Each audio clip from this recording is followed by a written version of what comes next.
Our coverage for Ask George is brought to you by International Cricket Tours. To follow England abroad in New Zealand and the Caribbean this winter, click the link in the description below.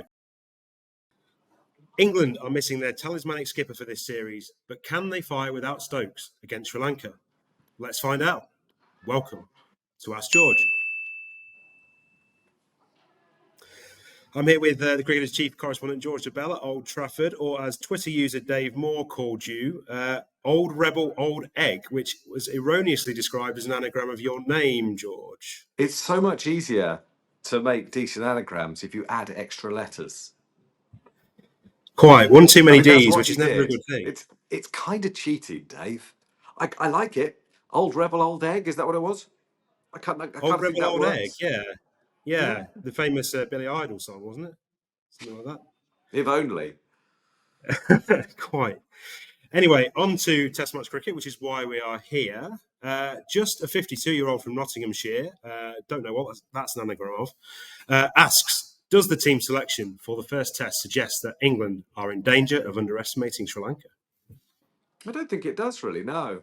I don't think they're underestimating them. They've just got lots of injuries. That's not the same thing, is it? I mean, replacing Ben Stokes is really hard. And they're also without their first choice opener. So it's not a particularly well balanced side. And they've got a makeshift opener and captain. But I don't think that's anything to do with disrespecting Sri Lanka. I don't think there'll be any of that. No kind of hangover from sort of the West Indies series and the perception that was sort of one-sided. Yeah, well, it was. I mean, there's no way around it. But the Sri Lankan batting on paper is much stronger. You know, I think they have 5 or 6 players who average in excess of 40 in Test cricket. Admittedly, 1 or 2 of them with a very small sample size. I don't think West Indies had anyone who averaged 40 in Test cricket. They probably didn't have anyone who averaged 40 in first class cricket. So it's not the same thing at all. You've got legitimate concerns, I think, about Sri Lanka's preparation. And I do think it's interesting that ticket sales are modest, which is, I think, a bit of a worry. But there seems to be an expectation that it's not going to be very competitive. But honestly, Sri Lanka have some talent. They really do. If they could acclimatise fast, they could do okay. They absolutely could. And actually, I think the conditions here may be to their liking in that it looks like a good batting wicket. It looks like they'll have a chance to bed in and, you know, as I say, acclimatise. They haven't played a lot of first-class cricket, but I think they're in a better state than West Indies, to be honest. Maybe the bowling attack isn't quite as good or doesn't have quite the high ceiling, but I don't know. I don't know, actually. The batting's much stronger. On to England's batting anyway. Occidental Tourist asks, is the England squad a closed club? Dan Lawrence's opener is a slap in the face for specialist openers in the county championship. Okay, yes and no. I mean, is it a slap in the face? I mean, Dan Lawrence isn't without experience as an opener. He did start playing second 11 cricket right before his first class career started. He was in the seconds at Essex as an opener. And actually, in his maiden season of first class cricket, he opened 3 times. So, and he's also batted at number 3 in Test cricket. Admittedly, he's batted everywhere from 3 to 7, I think. So it's not as if he wasn't being groomed for this role as a stand-in. You'd also have to say he's worked pretty hard for this opportunity. He's had 17 tests in a row running drinks. So, but it does send a message, doesn't it, about the sort of cricketer they want. And yes, if you're Jake Libby, as well as Keaton Jennings, for example, and you have just been accumulating your runs with quiet excellence, it is a pretty tough message for them to take in, I guess. Yeah, it's very hard to see a way back, but things can change quite quickly. You know, the life cycle of this team might stretch another 15, 16 months. You know, probably to the end of the Ashes, and then who knows? But there's every chance there'll be a new coach with new ideas. But yeah, tough for someone like Keaton Jennings. But you know, you'd have to say at least these guys are consistent. Yeah, we know what they want and how they're going to play. I think it's a bit simplistic, but that's okay. They keep winning. What do I know? And they stuck with Dan Lawrence, and now he's won his opportunity. I don't know. You could equally have criticised them had they moved beyond him. Sorry, there's welding going on in the background. Can you hear that? What are they welding out of interest? No idea. Good question. But we had a fire alarm as well and just had to evacuate. But Yeah. we were all terribly brave. Yes, quite. Presumably not welding the party stand together. That would be a worry. It's a lot smaller. Uh, It's 4,500 this game. So wow. I don't know what it was for the Ashes. Over 8,000, I believe. Right. I mean, I was at the back row of that for the Ashes game, and I think you must have been able to see 5 counties from there. It's crazy stuff. Really, Um, that didn't look a lot of fun to me. I have to say that you're well, a long way up. It's a long way to go for a beer. it really is. It's a long way to balance. It did the legs a lot of good that day. Anyway, it's great. Throwing ahead to the Ashes, as you just mentioned, Malcolm Purvis asks, can you explain why Woakes is included when he's getting on and unlikely to take wickets on tour? He confidently says, we will stuff Sri Lanka. So could have given Cox an easy run out to get going. Well, they're not light for light, though, are they? Woakes is in the side predominantly as a bowler, but a bowling all rounder. He's going to bat at 7. He's going to balance the side. I mean, the point that Malcolm makes isn't incorrect, is it? You don't necessarily expect Chris Woakes to be in Australia, and I think, to be honest, something would have gone a bit wrong if he is.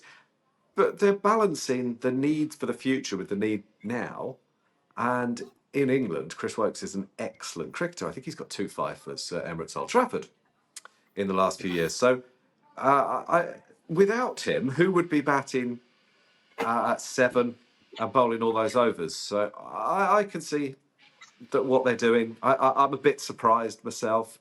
The logic of moving on from Anderson, you could equally apply to Woakes, but I guess he's a bridging selection in a transitional phase.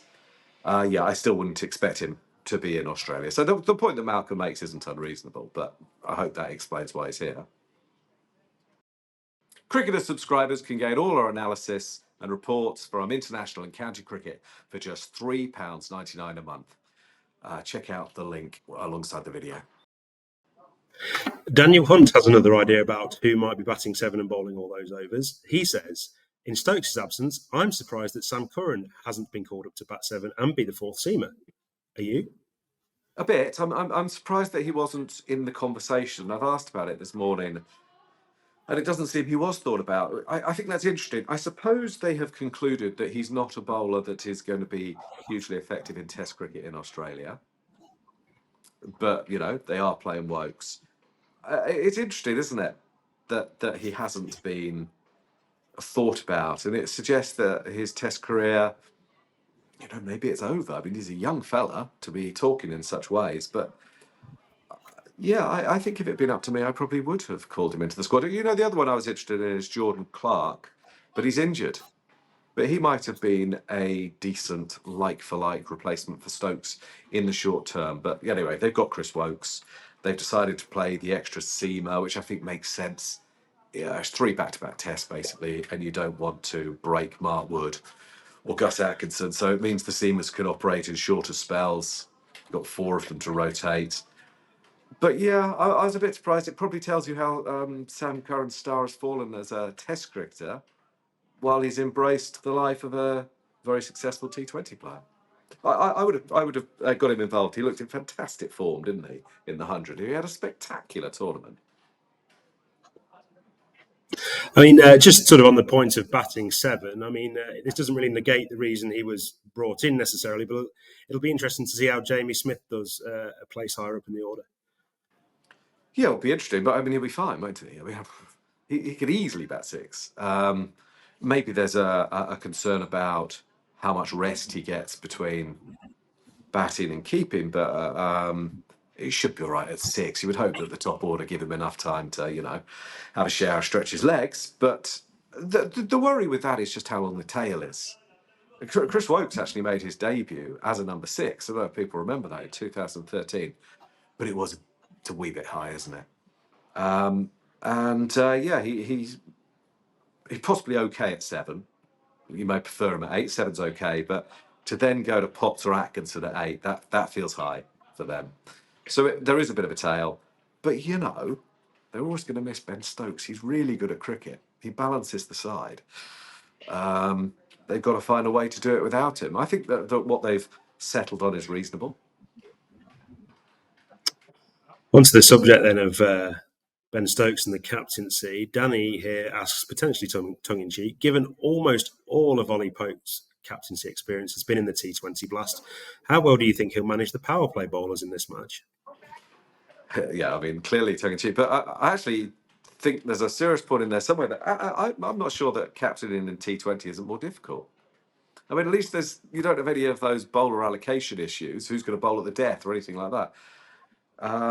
So it's a different skill. I'm interested in Ollie Pope as captain. I never think you need to overcomplicate it, but some of the things he said were quite arresting. He said, he's asked, "Are you going to do it your own way or something?" And he said, "Yeah, Ben's going to let me do it my own way, but he's going to be here. So if there's anything he doesn't like, he can always change it at the interval." I mean, it did.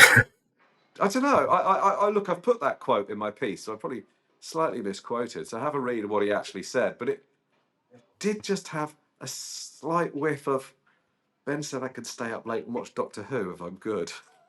It did feel very much like it was kind of a kid, but let's see how he does. Because the thing is, it's clearly Ben Stokes' team. Of course it is. He's a very dominant personality, a huge figure in English cricket. But he's not going to last forever. There is a real possibility that he could call it a day after the Ashes. The Ashes is what, only 14 months away now. So 16, 17, whatever months' time, it is possible that they'll be looking for a new captain, and maybe Ollie Pope is that guy. He might not be. That's why this is relevant. These next 3 weeks or 4 weeks, whatever it is relevant to see how he does. Because was he given the vice captaincy, I wonder, to help him feel secure in the side as a batter? Maybe not, but I thought that was part of it, to allow him to feel really secure and valued in the side. But because they've done that, they've set themselves this situation where they now pretty much have to pick him as captain. I wonder whether he would be. Anyway, it's interesting that Harry Brook is the vice captain in this team, and I wonder whether he could be the captain by the time we're talking about this in 16 months' time, 18 months' time. On that very note, Danny again asks, with Pope and Brook apparently the next in line, how long do you think it will be until the next England Test captain who never attended a private school, if ever? Well, it won't be very long because it'll be Ben Stokes, won't it? Very good answer, of course. Well, it will be, won't it? But there's a valid point there. Hey, here's the thing. Why do so few? Oh, I'm not even sure I can be bothered to make this point. But when Moeen was a young player at Warwickshire, everyone thought he was brilliant. He never got offered a private school scholarship.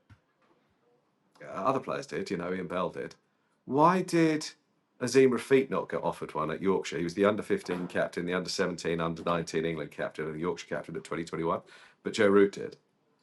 It does seem slightly strange to me how... There's no fault of the people being offered them, by the way. It just seems slightly strange to me. Do you think we're at a stage now where that situation is being addressed?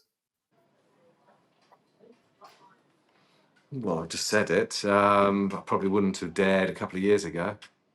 But, only because, can I be bothered with all the abuse? But, we're having conversations that we didn't. But that only came to me a couple of days ago, and I checked with Mo's family whether there was ever any offer, and there wasn't. But and Azim as well, never any offer. Certainly food for thought for all of us there, I think. There's something of a Victorian quality to this series in terms of the venues, with it being at Old Trafford, Lords and the Oval. They're three grounds which hosted all of England's home tests until 1899, which Cricket Archive is to be believed, which obviously it is. There's also a bit of a geographical imbalance there, with 2 tests in London and 1 in Manchester. What kind of impact do you think that could have on the series? Crikey, I hadn't thought about that. Yeah, you're right. The thing is that Emirates Old Trafford is somewhat struggling to sell tickets for this game. They're okay, but they haven't hit 15,000 for any day. I think and I think there are some warning signs there. And I'm not sure they're going great in London either. Not compared to how they sometimes do. I don't think it's the easiest series to sell, sadly. But what's the relevance? I mean, it's great to have one in Manchester. I mean, in an ideal world, where else would you want to have? You'd only want one in London? Maybe the days where Lords gets 2 a year should be over. Maybe that should be looked at. It's obviously a ground that people want to play at. It can get lots of people in. Creates quite a lot of money, but I'm not sure the Lord's pitch creates always the best cricket. But I hadn't thought of it, and I didn't know you were going to ask, so I haven't really formulated any views. But it's great to move them around the country and give as many people as possible an opportunity to see them. And I think the tickets are quite well priced for this game, which is a good thing. But I take the point that you absolutely need to have geographic spread to ensure that people can watch Test cricket. But I'm not sure that. I'm not sure what the prices are for the Lord's Tests and the Oval Test, but they're sometimes absolutely horrendous. They're not priced to get new people into the game, and that's a shame. Because it's a very exciting side to watch. This England side obviously is incredibly entertaining. So that might be a somewhat missed opportunity not to have any of it on free to air or anything like that. Well, on current trends, if we're going on these Victorian grounds, maybe Bramall Lane will get another go again soon. Who knows? But on a similar theme, Nishan asks, why have England stopped playing 7 tests this summer? Well, I mean, I don't know, but I mean, they haven't always played 7 tests a summer, I can assure you. I mean, how much more cricket do you want? I mean, how much more cricket can there be? What was it last week? I did 2 games in a day at different grounds the other day. I mean, there's so much cricket. They were playing the Metro Bank knockout games at the same time as the 100, at the same time as the Lions were playing. Blast Finals Day, which should be a big day in the calendar, has men's internationals either side of it and knockout women's games at county level at the same time. There's so much going on. I think the limited over series against Australia starts the day after this Test series finishes. How much more cricket can they play? So that's why. I mean, the schedules, we're pouring things into a glass that's overflowing. So I don't hear many people bemoaning the loss of that 7th Test. Am I wrong? I don't know. I mean, obviously, the T20 World Cup also split up the summer dreadfully, didn't it? So, kind of, where was the room for it? Yes. I mean, and I think when you look at next summer, English summer, the first test against Zimbabwe happens during the IPL, 4-day test. And then the India series is squeezed in before the 100, really. I think if it goes its full length, it will finish on something like August the 4th. So there's just not a lot of room with all the other windows. You've got an IPL window, you've got a 100 window. Effectively, you've got windows for them anyway. There's so much cricket. I don't know where they're going to get. And they haven't always played 7 tests a summer. There was actually a brief period when you were talking about, I guess he's referring to the years where they played 2 in May, those early ones, but that's gone because of the IPL. Well, 7 tests or not, we've got 3 tests here to look forward to, and we'll be covering it all with the cricketer, George, at every game, and the rest of our award-winning team too. So plenty to look forward to there. Thanks very much for your time, George. Thank you for the questions. Keep them coming.